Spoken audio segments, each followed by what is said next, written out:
there are these moments when you stop and really wonder, why do we, as humans across all cultures, all time, why do we feel this deep need to speak, to express something, to share? So this deep dive is going to be a bit quieter, maybe more contemplative. We're exploring that fundamental drive, and we're using Ishwor Manali's reflections, The Painting Creating the Painter, as our guide. Really profound stuff. And we're not just, talking about how creativity works in the usual sense. We're stepping into the space where the relationship, the whole dynamic between the creator and what they create, it gets flipped, completely reversed. So the question we really need to wrestle with is, why express? Is it about trying to figure ourselves out, maybe wanting others to see us, to know us, or is it something else, something just spontaneous, an act that means something in itself, even if we can't quite pin down why? Yeah, that tension you mentioned between, let's say, conscious intention and just spontaneous happening. That's right at the heart of this paradox Manali sets up. So our mission today really is to unpack that core idea, this pretty radical assertion that the creation, the finished piece, is actually the thing shaping the artist. It's more than just the art reflecting the artist. It's the art defining the artist, defining who they become. Okay, let's dive right into that reversal then, because it really does turn the usual way we think about this upside down. Manali points out a difference between writing and painting for him. When he writes, he says he knows he's speaking as himself. The words are chosen, crafted, they come from the self he already recognizes. But with painting, it's totally different. He steps outside that known self, almost. The paintings, and this is his phrase, are not spoken by me. Rather, they are the ones that have spoken me into being. Wow. That's a powerful statement, isn't it? It suggests this kind of deep humility, a submission to the process. And he's very direct about it. He says, I did not create my paintings. My paintings have been creating me. What's really striking there is how complete that reversal is. It's like the artist starts almost undefined, and the actual physical work, the forms, the lines, the colors that emerge, they're actively carving out the artist's inner shape, their identity, pushing them, he says, to become a truer version of myself. But does that suggest the artist is just passive then? If the painting creates the painter, where does the initial, the discipline come from? The choice to paint in the first place, getting up and going to the canvas. That's a really good question. So the tension, right? I don't think it's about pure passivity. Maybe it's more about acknowledgement. The artist has to start it, has to show up. But once that dialogue, that interaction with the canvas begins, the work itself starts making demands. It shows you your limits. It forces you to find solutions. It opens up paths. The conscious mind, the before self, didn't even know were there. Think of it less like, say, a sculptor imposing their will on stone, and more like maybe a scientist chasing a really tough problem. The scientist gets shaped profoundly, not just by the answer they might find, but by the sheer difficulty that the character needed to just keep pursuing that question. The work demands a certain kind of person to see it through. Okay, that makes more sense. It brings it into sharper focus. So, connecting this back to you, the listener, maybe you're working on a complex project report, or you're mapping out a business strategy, or teaching, or even building a relationship.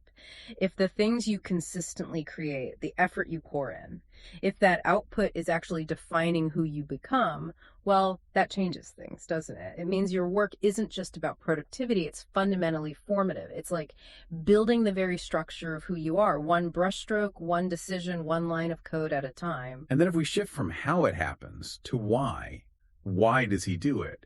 That's where this really strong existential claim comes in. Manali is quite clear that painting isn't just, trying to make something beautiful or show off skill. For him, it's the actual way he asserts his existence as a human being. Right. So it moves way beyond just aesthetics or job satisfaction. It sounds almost like a basic need, like breathing, something you have to do to be fully human. Exactly. And that really pushes us to ask, if the goal isn't primarily surface beauty, what is the point? He defines it as a way to claim the experience of being alive and aware. That elevates the whole act, doesn't it? It's not a hobby, not just decoration. It becomes something foundational, a necessary part of experiencing the human condition fully. It's like staking a claim, I am here, I am aware. So the paintings themselves then, they can't just be pretty pictures. They have to be mapping something deeper. He calls them courses of human sensitivity and emotional topographies, maps that reflect a consciousness we all share in some way. Yeah, emotional topographies. I love that phrase. Imagine a map maker, right? But instead of mountains and rivers, they're charting the peaks of joy, the valleys of sadness, the hidden currents of feeling that run through all of us. It's a way of charting shared experience, saying, here, look, proof of feeling, evidence in a life. I feel this. Maybe you feel something like it too. It asserts presence, yours and mine. But of course, a map is only useful if someone reads it, right? If someone engages with it, which naturally shifts our focus to the viewer, the observer. And this is where the source material gets really interesting, maybe even revolutionary, about perception. Manali says straight up, every single person sees the artwork differently. And this is the key part. That difference is where the meaning lies. It's not about figuring out one single message the artist hid in there. The value is in recognizing and even celebrating that each person's response is unique and valid. That idea alone, that the meaning is the difference, feels incredibly freeing, doesn't it? It takes the pressure off the viewer to perform, to pretend they get it in some official way. Absolutely. It's a very inclusive way of thinking. He says the paintings truly reveal themselves only when one begins to feel rather than simply see. Just looking isn't enough. It requires feeling. And even feeling nothing, even indifference, is acknowledged. He says that to feel nothing while observing is also a form of feeling. So there's no wrong way to engage. Your response is the response. So if we accept that, if all responses are valid, what's the art doing? It seems to become a kind of mirror. The text really pushes this. When you, the viewer, truly engage, you're not just seeing the artist's choices, you're seeing reflections of your own inner narratives. Yeah, and it even specifies what those narratives might be. Your memories, your quiet wounds, your unspoken tenderness. The artwork acts like a prompt, maybe, pulling out what's already inside you. You might look at, say, a canvas full of dark, tangled lines and suddenly feel a memory surface, maybe a difficult time from years ago, even if the artist was just painting trees in winter. The art resonates with something already deeply embedded in your story. Okay, so if we follow that logic, the art finds its completion inside the viewer's world. Then where does the art truly exist? It can't just be the paint on the canvas. He says it lives in the space between what I express and what you feel. It's in that gap, that resonant field created between the artist's act and the viewer's personal, emotional reaction. It's relational. Right, that shared space, that resonance, that's where the real consequence happens. The author points out that when this connection clicks, something profound happens, a subtle transformation of both viewer and artist. It's not static, it's an exchange. Something changes in both people. Okay, I can see how the viewer has changed. They've encountered this reflection of their own inner stuff, the memories, the wounds, the tenderness. They might leave with a little more self-awareness. But how does this transform the artist? They already made the piece. Well, think about the artist's initial act, that assertion of being alive and aware. When a viewer truly connects, feels something deep, maybe something unexpected, the artist witnesses their creation take on a life beyond their own intention. The art, which was already shaping the artist during its creation, is now being completed, maybe even redefined by someone else's consciousness. It forces the artist to see that their own identity, their purpose, is now woven into this larger web of shared human experience they've managed to tap into. Their act wasn't solitary after all. Ah, I see. So that completes the circle. It's a continuous loop.